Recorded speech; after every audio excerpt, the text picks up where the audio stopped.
आपको एक खबर से रूबरू करवाया था कि भारतीय जनता पार्टी का अध्यक्ष जो है, राष्ट्रीय अध्यक्ष, वो बदलने वाला है।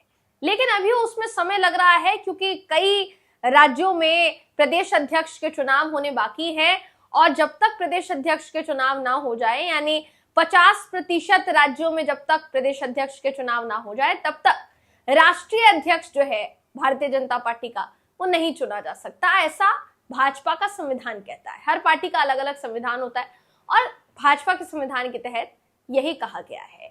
लेकिन जब ये कह दिया गया था बीते दिनों कि जेपी नड्डा जो है वो उनको एक्सटेंशन नहीं मिलेगा या जेपी नड्डा को आगे और कंटिन्यू नहीं किया जाएगा as a BJP president, national president, तो फिर उनको आगे एक्सटेंशन पर एक्सटेंशन क्यों दिया जा रहा है?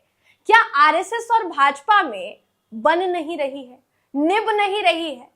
क्या बवाल इस कदर हो उठा है कि बीजेपी चाहती है कि उसकी मर्जी चले, लेकिन आरएसएस जो है उसको रास नहीं आ रहा है कि अभी तक तो हमारी सलाह मानती थी बीजेपी, अब क्या हो गया ऐसा कि बीजेपी अब अपनी मनमानी जो है वो करना चाहती है? पूरा मामला क्या है बताऊंगी दोस्तों इस खबर में आपको, आखिर तक इस वीडियो को जरूर देखिएगा। नमस्कार, मेरा नाम है जयंती झा और आप देख रहे हैं देश नीति। दोस्तों, आरएसएस को बीजेपी का अभिभावक कहा जाता है। अभिभावक मतलब आप ये समझ सकते हैं दिशा दिखाने वाला, कि कैसे आगे चलकर क्या करना है, किस रणनीति पर काम करना है, चुनाव के वक्त में क्या रणनीति अपनाई जानी चाहिए, पार्टी को बैलेंस रखने के लिए क्या रणनीति अपनाई जानी चाहिए। अगर कोई नया नेता किसी राज्य में अहम जिम्मेदारी संभालता है तो फिर उसके नाम पर मुहर लगाने में भी आरएसएस की रजामंदी लगती है, ऐसा अभी तक कहा जाता रहा है। लेकिन फिर सवाल ये उठता है कि अगर आरएसएस का मुहर लगाना इतना ही जरूरी है तो भाजपा इस बात पर रजामंद क्यों नहीं है कि अब जो राष्ट्रीय अध्यक्ष बने वो ऐसा बने जो आरएसएस को प्रायोरिटी पे रखे और भाजपा को बाद में रखे? क्योंकि आरएसएस तो ऐसा ही कुछ चाहता है। दोस्तों, कहा यह जा रहा है कि आरएसएस और बीजेपी में बन नहीं रही है, उनके जो विचार हैं वो राष्ट्रीय अध्यक्ष को लेकर मेल नहीं खा रहे हैं, क्योंकि बीजेपी का ये कहना है कि अब जो अगला अध्यक्ष चाहिए वो जेपी नड्डा जैसा ही चाहिए। लेकिन आरएसएस जो है वो इस बात से बिल्कुल भी रजामंद नहीं है, बिल्कुल भी सहमत नहीं है। उसका कहना है कि नड्डा जी जैसे राष्ट्रीय अध्यक्ष वापस से इस कुर्सी पर नहीं बैठने चाहिए, क्योंकि इससे पहले नड्डा जी का एक बयान आरएसएस और भारतीय जनता पार्टी में दूरी का कारण बन गया था। आपको याद होगा लोकसभा चुनाव, मैं आपको आगे याद दिलाऊंगी कि क्या हुआ था क्या नहीं, मगर उससे पहले जो पर्यवेक्षक कह रहे हैं, जो आरएसएस के नेता कह रहे हैं, कार्यकर्ता कह रहे हैं, उसमें क्या क्या बातें, क्या क्या संकेत छुपे हुए हैं, इसको बताने की कोशिश आपको करते हैं। आपकी स्क्रीन पर इस समय वो खबर आपको दिखा रही हूं। देखिए, जिसके मुताबिक ये बड़ा मामला हो जाता है कि आरएसएस और भाजपा की एक मुद्दे पर बन नहीं रही है, क्योंकि संघ का जो अल्टीमेटम है उसको बीजेपी इग्नोर करती हुई नजर आ रही है। 40 दिन का एक्सटेंशन जेपी नड्डा को दिया जा चुका है।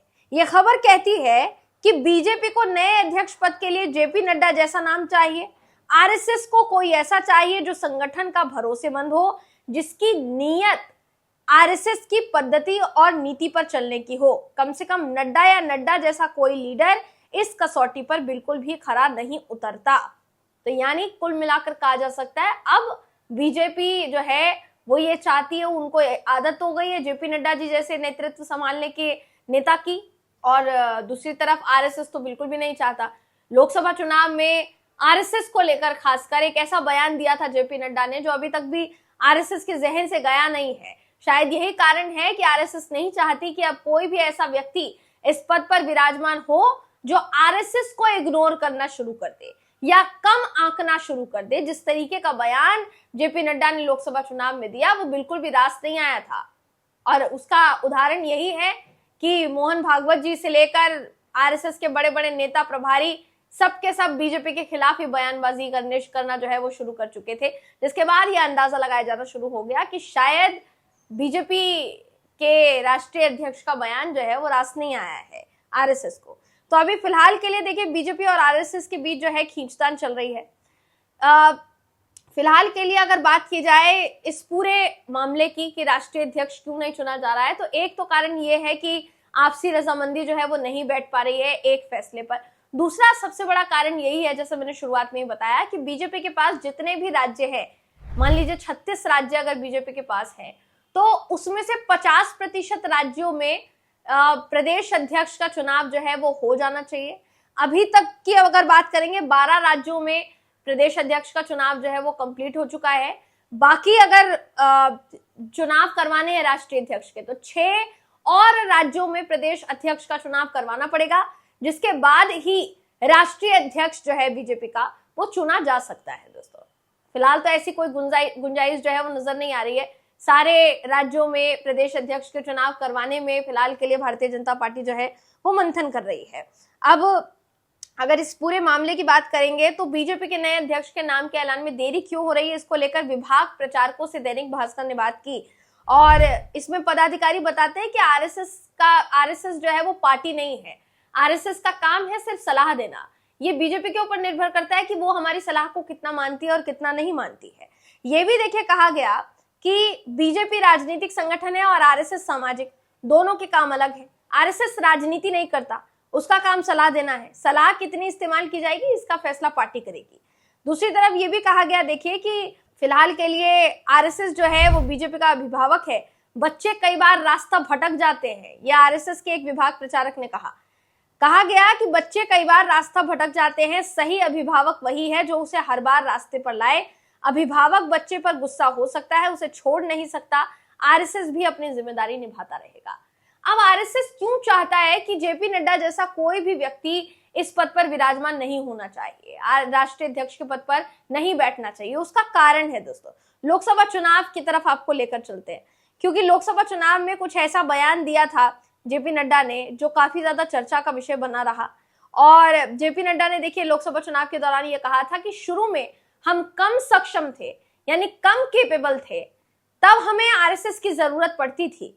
अब हम सक्षम हैं, बीजेपी अब खुद को चलाती है।